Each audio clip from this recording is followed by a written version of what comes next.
Welcome, and thank you for joining me.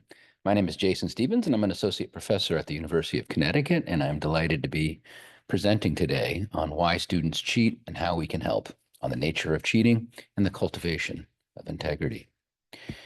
Before I begin, I want to thank Professor Fei Jiang and her colleagues for inviting me to be a part of this conference.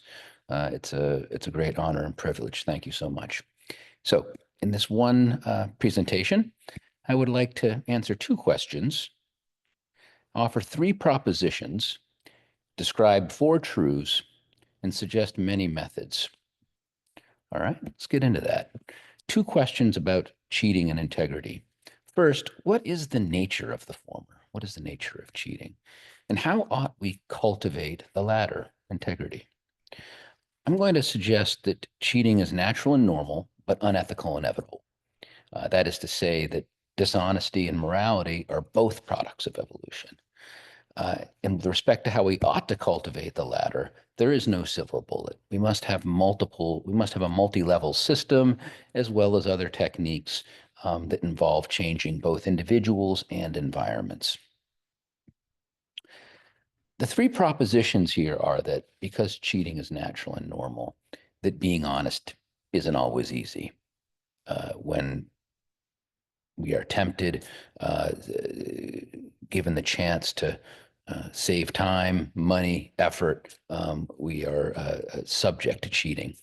And therefore, premise two, students need a lot of help to achieve with integrity.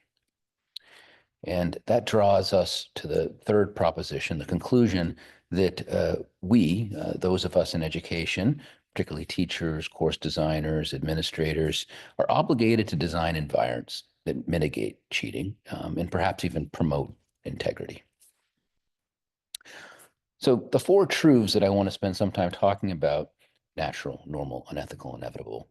I've published in a previous article in 2019 that is open access, and you can get it with the links below.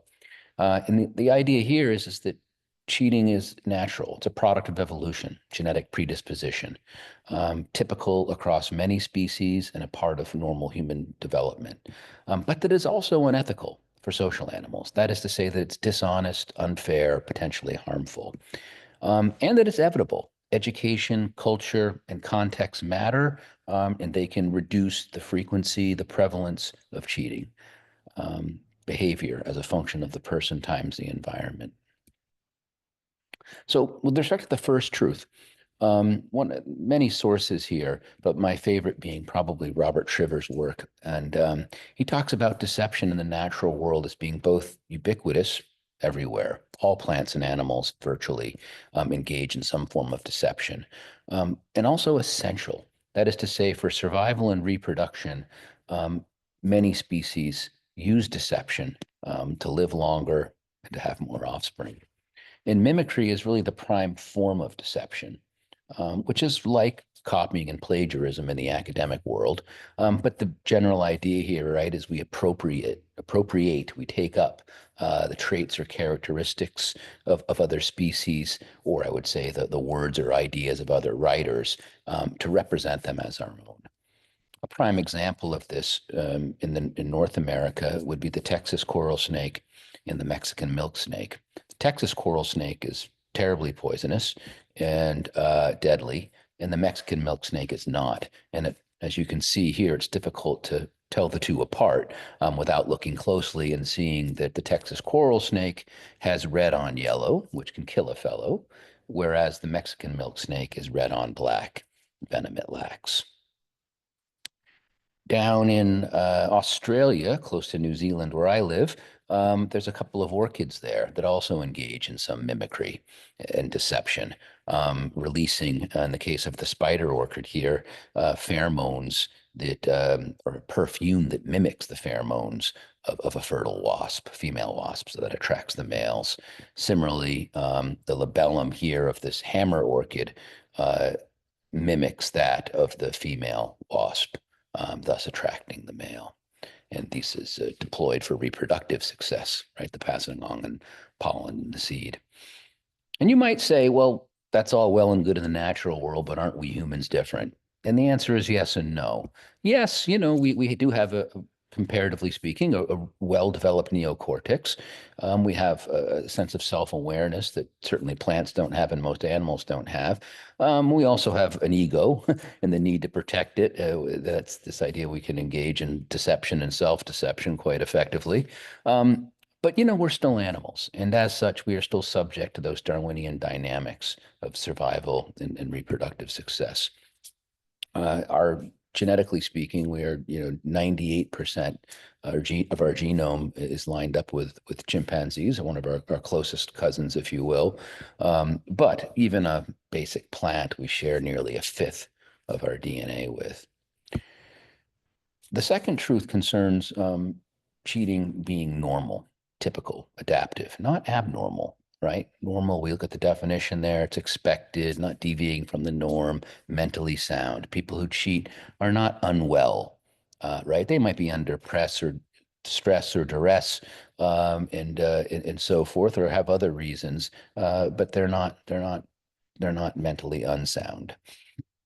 One of the classic works here involve Kang Lee's work on called Little Liars, where students are given a chance to peek, to cheat in order to win a prize. And so when the experimenter leaves, 82% of children aged 3 to 8 cheat, and about 64% of those then subsequently lie about it. And this begins at 2 years old, such that by the time 4, 5, or 6 comes, most students are cheating and lying about it. And that's normal. And in fact, students that do this early and do it well, longitudinal studies have shown to do quite, are typically score higher on cognitive ability IQ test. Um, so why is that? Well, what's involved in lying and deceiving others is the same thing that's involved in doing a lot of good things, right? Being able to, attribute mental states to ourselves and to others, doubt, desire, pride, shame, fear, love, all of these things that we can recognize in our own feelings and mind, and potentially recognize in others. And that's critical, of course, for an important milestone in cognitive and social development, allowing us to develop as individuals, to know ourselves, as well as form strong interpersonal relationships. We can understand others, we can understand ourselves, and we can share feelings, empathize. And that's really important. But we can also use these mental states to deceive others, right? We know that experimenter left the room, so we can take that peek, right, and then lie about it because we know that they couldn't have seen us. Of course, we didn't know there was a hidden camera there, and so this is all normal, this tension, and we see it play out, of course, at universities around the world. This is data from a set of studies we did at English-speaking countries recently, and we are now collecting data in numerous other countries and continents. But by and large, 61.5% of all students, a little bit more of undergraduates versus postgraduates, but two-thirds of undergraduate students admit to doing at least one form of academic misconduct or dishonesty in the last year. Of course, now a lot of people are talking about generative AI, artificial intelligence, and yes, that's becoming probably about the most popular of any single type of behavior is using Gen AI in one way to either compose paragraphs or cheat on tests and assignments. So it's becoming quite the dominant and most popular tool. Now, of course, there's also legitimate uses of AI. But in any event, ChatGPT seems to be the most popular tool at this point. And a lot of students, 32%, not really understanding whether or not they were cheating, or if it was permitted.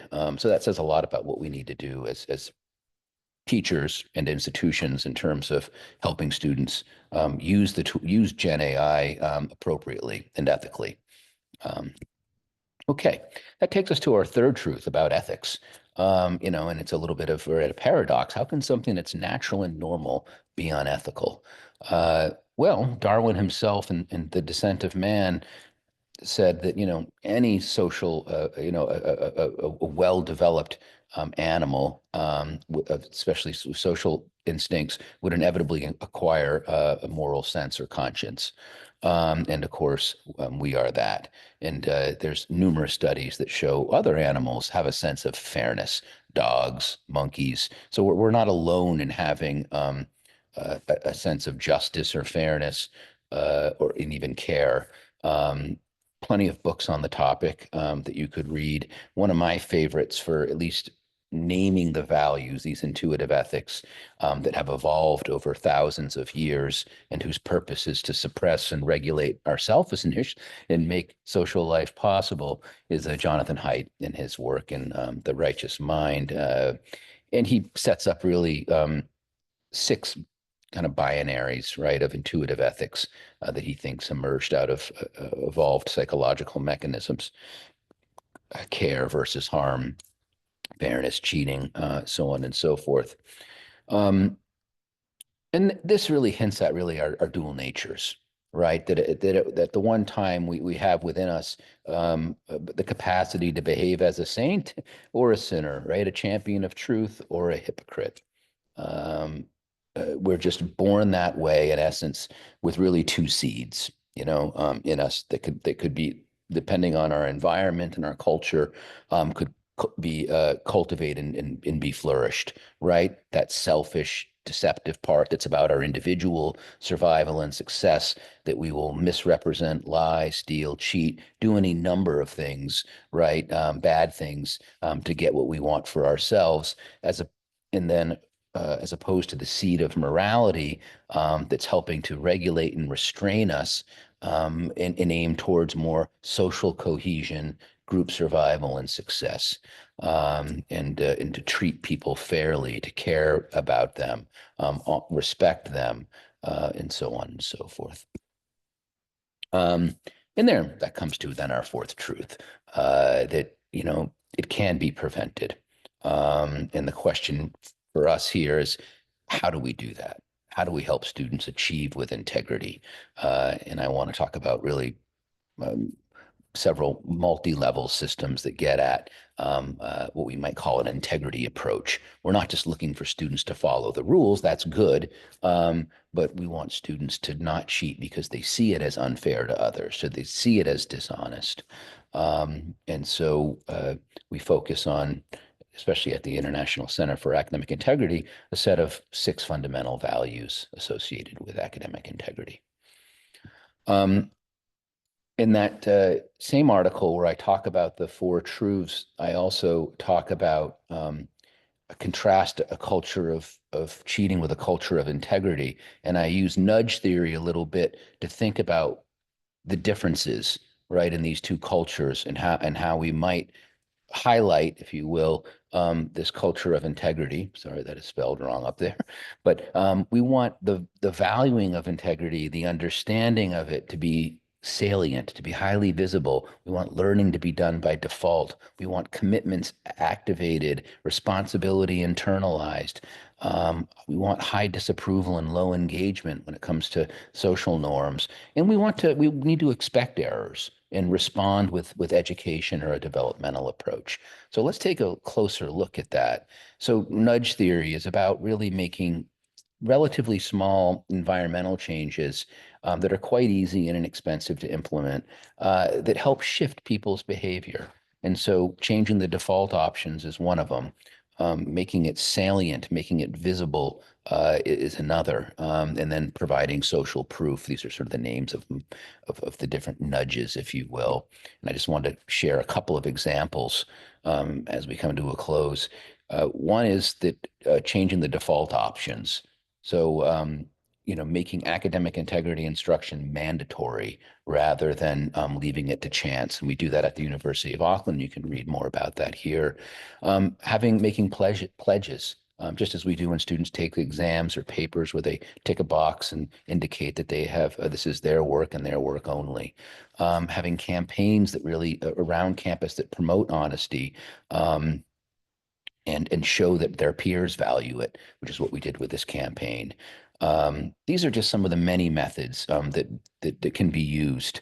Also, as I said, expecting errors and responding in a way with education. Tricia Bertram-Gallant and myself have written a couple of articles on that. One a conceptual piece and another an experiment where we show that these programs can be effective in increasing moral sensitivity and ethical functioning. So with that, I want to thank you for your time and hit the final point that it is changing the environment to change individuals, changing individuals to change environments. There's no one thing we need to do. There are many things we need to do. Thanks again for your time. I really appreciate it. And if you have any comments, questions, or suggestions, please feel free to contact me. Thanks again. Take care.